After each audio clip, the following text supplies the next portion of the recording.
मेरठ सहारनपुर मंडल के शिक्षक प्रकोष्ठ सीट से एमएलसी चुनाव में 48 साल का मिथक तोड़ने वाले श्रीचंद शर्मा को कौन नहीं जानता। गौतम बुद्ध नगर में दादरी थाना क्षेत्र के धूम मानिकपुर गांव में रहने वाले श्रीचंद शर्मा कई दशक से राजनीति में सक्रिय हैं। वर्तमान में श्रीचंद शर्मा मेरठ सहारनपुर मंडल से एमएलसी हैं और भारतीय जनता पार्टी से जिला अलीगढ़ के जिला प्रभारी भी हैं।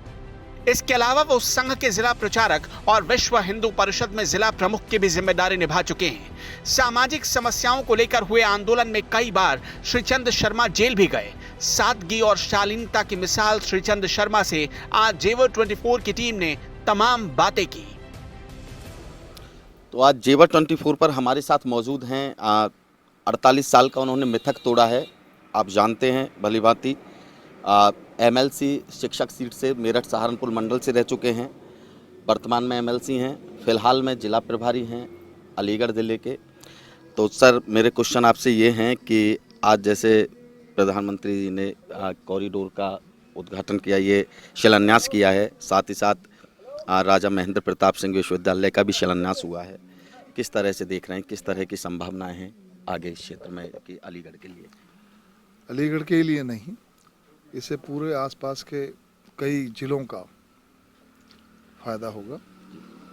जो एजुकेशन प्राप्त करने के लिए या विद्यालयों के संचालक या अन्य लोग या छात्र आगरा यूनिवर्सिटी के चक्कर लगाते थे या एएमयू के चक्कर में उन्हें एडमिशन नहीं मिलते थे, परेशान रहते थे, इतना बेहतर विकल्प उनको मिल गया है।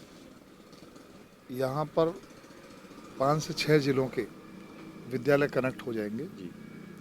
400 से 500 विद्यालय कनेक्ट होंगे, उनके छात्रों को यहाँ से सुविधा मिलेगी, ज़्यादा दूर नहीं जाना पड़ेगा। और सबसे बड़ी बात यह है कि इस विश्वविद्यालय में वो टेक्नोलॉजी पढ़ाई जाएगी जो अभी तक किसी विद्यालय में नहीं पढ़ाई जा रही। उन सब के यहाँ पर कोर्सेज होंगे, तो इससे यहाँ के युवाओं का न केवल मस्तिष्क का विकास होगा बल्कि उनको रोजगार के इतने अवसर यहाँ पनपेंगे यूनिवर्सिटी के कारण से भी, और जो कॉरिडोर बन रहा है यहाँ उसके कारण से बहुत सारे रोजगार के अवसर यहाँ पनपने वाले हैं।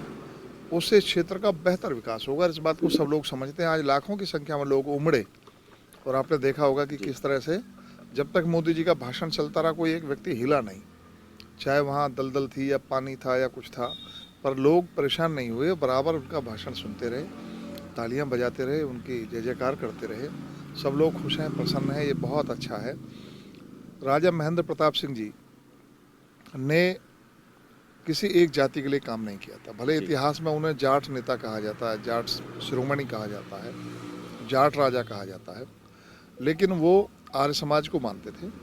और उन्होंने जो आजकल अलीगढ़ मुस्लिम यूनिवर्सिटी के नाम से विश्वविद्यालय जाना जाता है, उसके लिए भी उन्होंने भूमि दान में दी। मथुरा में जो पॉलिटेक्निक विद्यालय बनाने का उन्होंने काम किया 1919 में। तो यानी उस समय जब लोग महिलाओं के एजुकेशन के बारे में सोचते नहीं थे, तब उन्होंने काम किया। अपना जो उनका राजनिवास था, महल था, उसी में उन्होंने पॉलिटेक्निक विद्यालय शुरू करवा दिया। देश को आज़ाद कराने के लिए वो आज़ाद हिंद फौज में शामिल हुए नेताजी सुभाष चंद्र बोस जी के साथ, और उसके अध्यक्ष बने, कार्यकारी सरकार जो बनी, तो उसमें काबुल में रहकर उन्होंने ये आंदोलन को चलाया। और अनेकों देशों में, दसियों देशों में उन्होंने जाकर प्रवास किया, वहाँ के लोगों से मिले जो हमारे देश को आज़ाद कराने के लिए, हमारे भारतवंशी उन देशों में रह रहे थे, उनसे संपर्क करके देश को आज़ाद कराने के लिए संघर्ष किया। पर ऐसे महामानव को हमारे देश की राजनीति ने याद नहीं रखा। हम धन्यवाद देते हैं, हम कृतज्ञ हैं मोदी जी और योगी जी के, जिन्होंने उनके नाम पर यहाँ विश्वविद्यालय बनाने का तय किया। लोग कहते हैं साहब ये चुनाव के बारे आप कर रहे हैं, चुनाव के टाइम पे याद आया। तो ये अब से ठीक 2 वर्ष पहले 14 सितंबर 2019 को इसकी घोषणा की गई थी कि हम उनके नाम का विश्वविद्यालय बनाएंगे, और आज वो साकार हुआ। तो ये 2 साल पहले से चलता हुआ विषय था, कोई तात्कालिक विषय नहीं है। सर आज मैंने जैसे कल से मैं 1-2 ट्वीट पढ़ रहा था, तो मैंने देखा कि उसमें कहा जा रहा था कि इलेक्शन है और वो राजा महेंद्र प्रताप सिंह जाट नेता है और ये जाटों को साधने की एक कोशिश की जा रही है। ये तमाम तरह की प्रतिक्रिया चल रही है।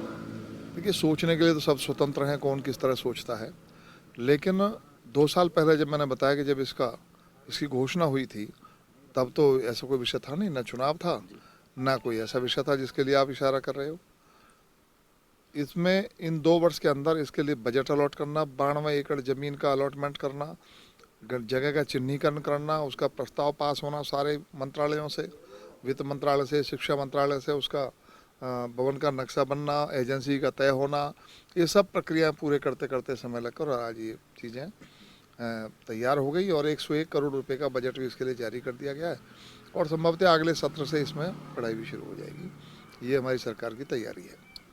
सर, एक सवाल और कि आप कई दशक से जेवर की राजनीति से भी जुड़े हुए हैं और अब तो खैर बहुत बड़ा क्षेत्र है आपके पास, तो जेवर में भी अंतर्राष्ट्रीय एयरपोर्ट बन रहा है, उसका शिलान्यास भी जल्द होने वाला है। सर, किस तरह से देख रहे हैं उसे, युवाओं के लिए और क्षेत्र की जनता के लिए आप कैसे देख रहे हैं? आप इसे इस तरह समझिए, जैसे जब आप नोएडा जाते हैं जी। तो आपको लगता है जैसे हम कुछ अलग दुनिया में आ गए।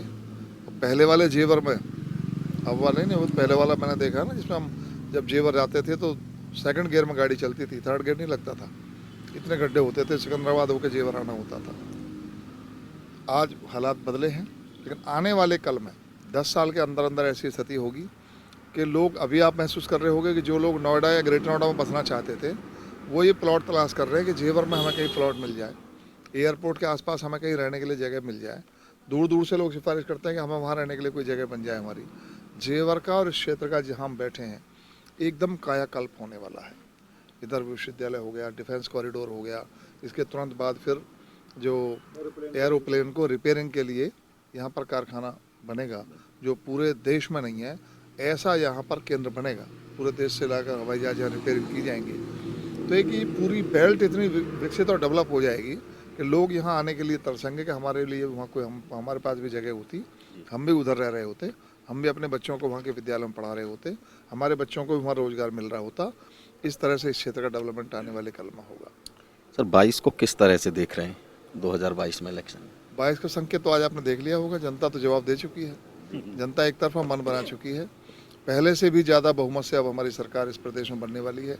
पिछली बार लोगों को ये अंधेरा रहा होगा, कल्पना रहा होगी कि भाई 44 एमएलए की भाजपा कैसे सरकार बनाएगी, लेकिन 44 एमएलए से 325 एमएलए हुए और अब 325 से निश्चित रूप से 350 एमएलए भाजपा की जीत कराएंगे। भाजपा और भाजपा प्लस के संगठन जो हमारे साथ होंगे उनके जीत के आएंगे और प्रचंड बहुमत से भारतीय जनता पार्टी की सरकार 2022 में बनेगी। तो ये थी श्रीचंद शर्मा जी हमारे साथ, तमाम मुद्दों बात की, कॉरिडोर से लेके, जेवर एयरपोर्ट से लेके, और 22 के चुनाव के लिए फिर कह रहे हैं कि एक बार फिर योगी आदित्यनाथ मुख्यमंत्री बनेंगे और 22 में प्रचंड बहुमत से भारतीय जनता पार्टी की सरकार बनेगी। कैमरामैन ओम प्रकाश के साथ मोहित कर्णेश ठाकुर, जेवर 24।